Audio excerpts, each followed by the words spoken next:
Hi, welcome to the Homestead Education. I'm your host, Cody Hanner, and I'm here today to talk about lard. So, super fitting after last week we talked all about having a commercial pig operation. This week we're talking about what I actually do with some of my products from my animals. So, of course, we all know what we do with sausage, we know what we do with our steaks, but what do you do with all the fat? And that's what we're here to talk about.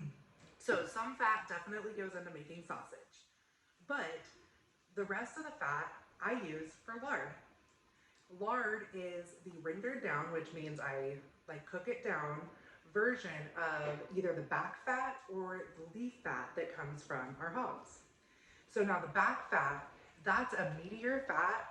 It has more of a pork flavor. That's actually what this is from. And don't mind the toes in the corner because I have a 3-year-old with me everywhere. So,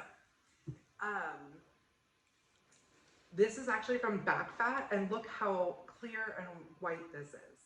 So it's not really a huge difference, except for this is going to have a little bit more of a pork flavor.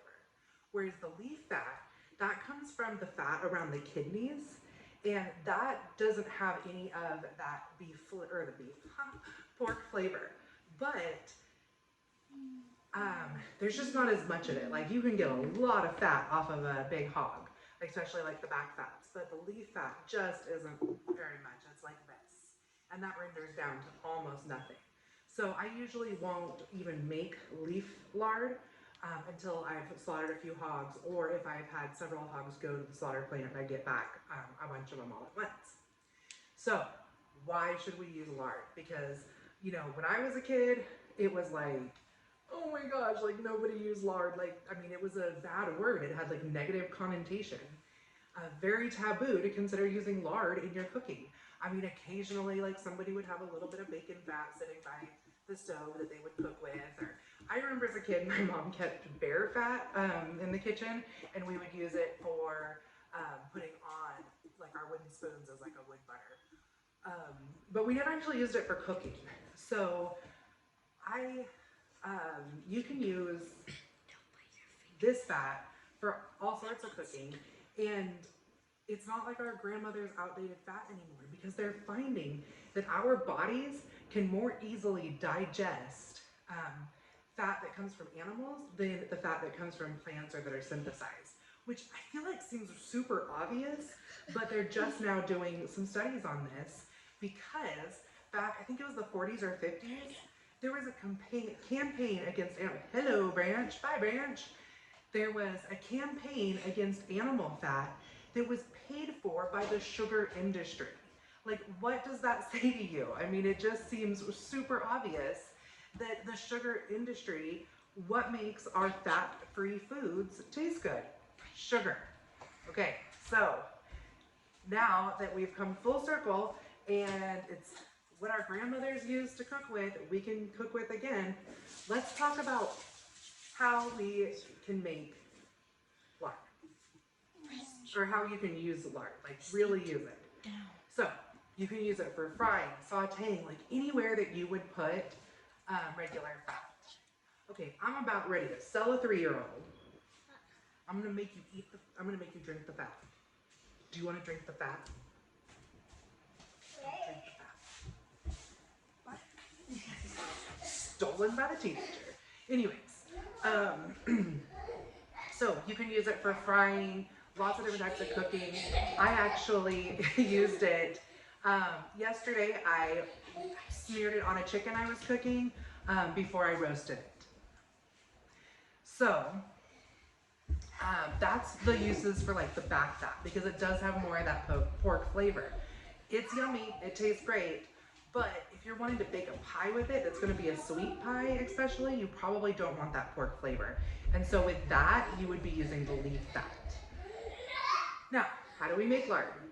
So it's going to pop in and out to some videos that I did previously or that my husband was working on.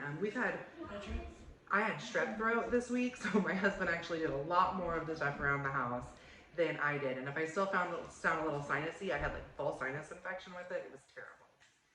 So I'm going to be popping in and out to some of the videos that my husband did.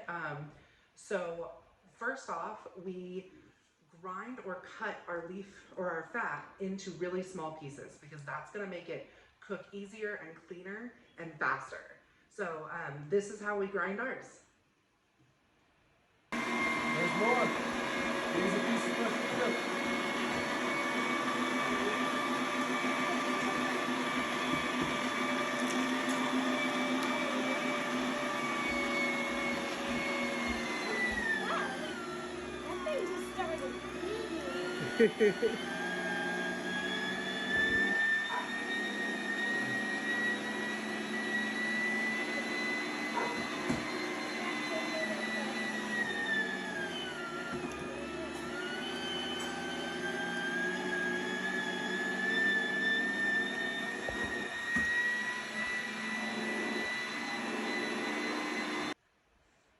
Okay, so then after we ground it all, you could see in the video that there was a lot of red in it, and that's actually the meat that's still in the fat.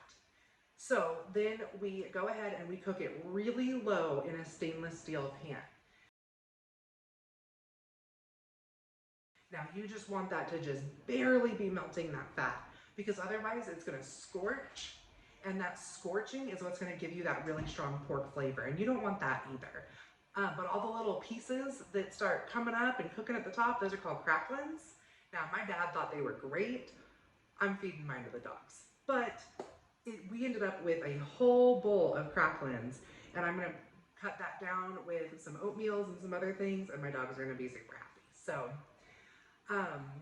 once those cracklins start coming off, you can use one of those colanders on a handle and just scoop right off the top. Keep those big chunks out, because again, that's all just gonna cause more of that porky flavor. Now, if you want the porky flavor, you can leave it in, but I wouldn't wanna risk the scorching. So let's go ahead and watch it cook in the pan for a little bit. Next, once it has completely melted down, it's gonna be almost clear, a little bit of a yellowish color in it. In fact, my daughter thought it was lemonade, but I will let her off the hook because she was just as sick as I was.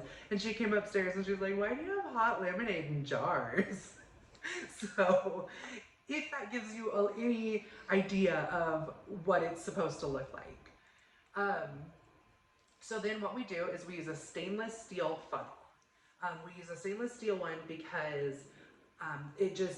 the fat is so hot that it'll melt through your like plastic funnels. So I wish I would have pulled it out, but I didn't. But the funnel it's a canning funnel. So it's got the big opening, and you can just set it right over your jar. And then you can either put cheesecloth, or we actually used milk funnel or milk filters that we use for when we're filtering our milk. And we just pour it right in, and it went into the jars nice and easy. It's super hot, so it goes through. Of course, be careful because it's super hot.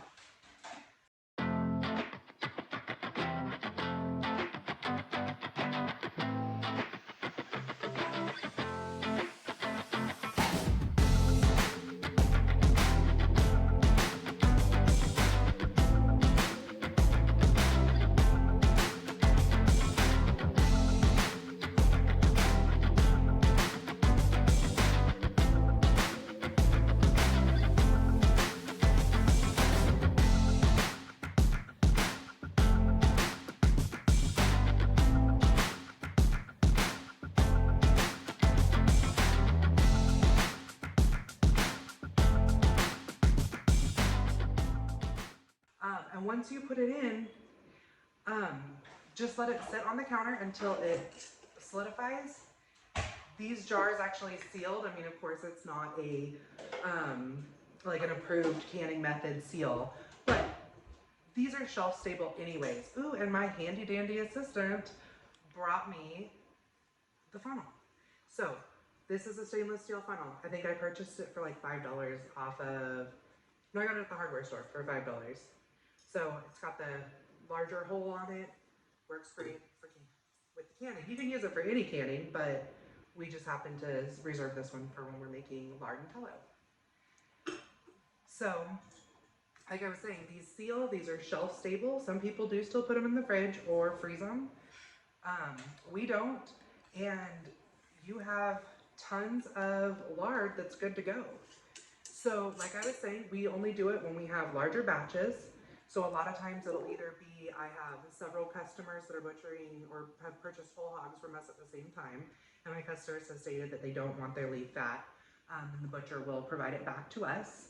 Or if we've been butchering, you know, like one hog at a time, we'll put the fat in the freezer. And now this next week, we're looking at butchering about a 600 or 700 pound sow, which I'll be videoing all of that. And I mean, that's going to be awesome. And so make sure you catch that. It won't be next week that the video come out, but the week after that.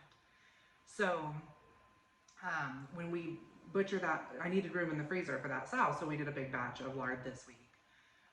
Now, as far as laws go, because I always like to cover the food laws when you're deciding to do anything on your homestead. I cannot sell lard to my customers because it is a processed meat product and we are not a USDA facility.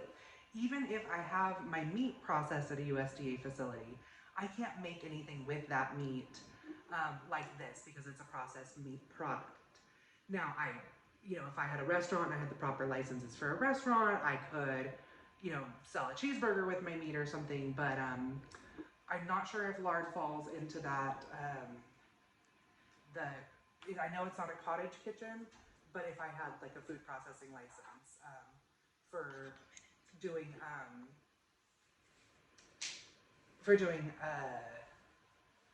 like a restaurant style, I don't know if I would be able to sell this or not. But I do know that I can't sell it as a cottage food because it's not a USDA, I'm not a USDA certified facility.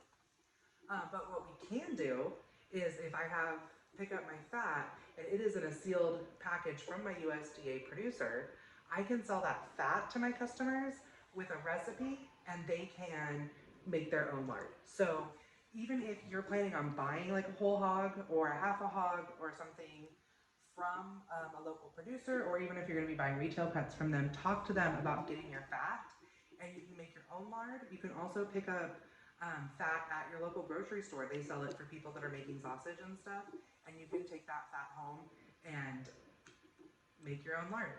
So go ahead and give it a shot. If you have any questions, you're always welcome to reach out to me. I always love helping people figure out how to do things on their homestead because everyone's homestead is not the same.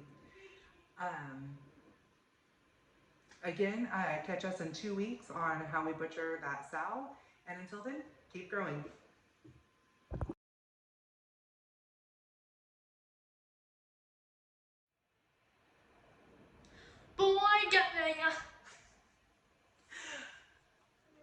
No. No. Did I